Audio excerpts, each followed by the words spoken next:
Hello दोस्तों, कार्तिक मास की चौथी कहानी। अगर दोस्तों आपको मेरी कहानियाँ पसंद आती हैं तो प्लीज़ मेरे चैनल को सब्सक्राइब करना, वीडियो को लाइक करना और कमेंट बॉक्स में जय विष्णु भगवान की लिखना बिल्कुल भी मत भूलना।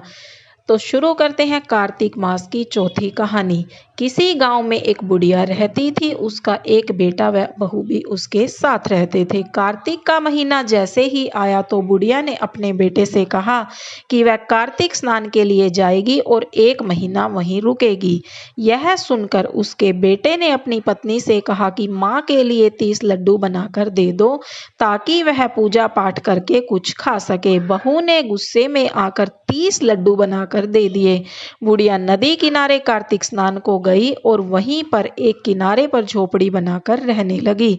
बुढ़िया रोज सवेरे उठकर स्नान करती और जैसे ही एक लड्डू निकालकर खाने लगती तो हनुमान जी बंदर के रूप में आते और बुढ़िया वह लड्डू खुशी से बंदर को दे देती। इस तरह से कार्तिक का पूरा महीना बीत गया और सभी 30 लड्डू हनुमान जी बंदर के रूप में आकर खा गए।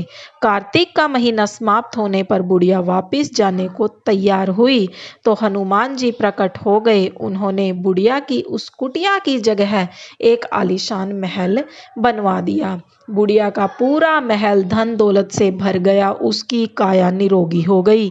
अन्न के भंडार से महल भर गया। इतना सब होने पर वह धूमधाम से अपने बेटे के पास गई। बुढ़िया को इतना धनी देखकर उसकी बहू ने मन में कहा कि आप अगले कार्तिक में भी अपनी माँ को कार्तिक स्नान के लिए भेजूंगी। और अगले कार्तिक आने पर उसने अपनी माँ को कार्तिक स्नान के लिए भेज दिया। पूरे 30 लड्डू घी व बहुत सा मेवा डालकर अपनी माँ के लिए उसने बना दिए।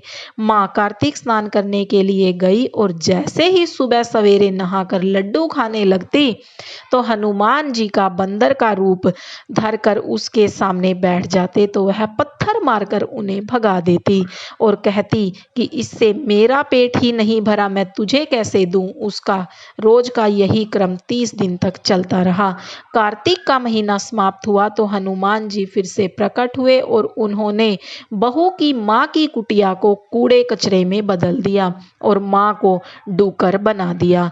कार्तिक महीना समाप्त होने पर बहू ने अपने पति से कहा कि कार्तिक का महीना खत्म हो गया है, आप मेरी माँ को गाजे बाजे के साथ लेकर आओ।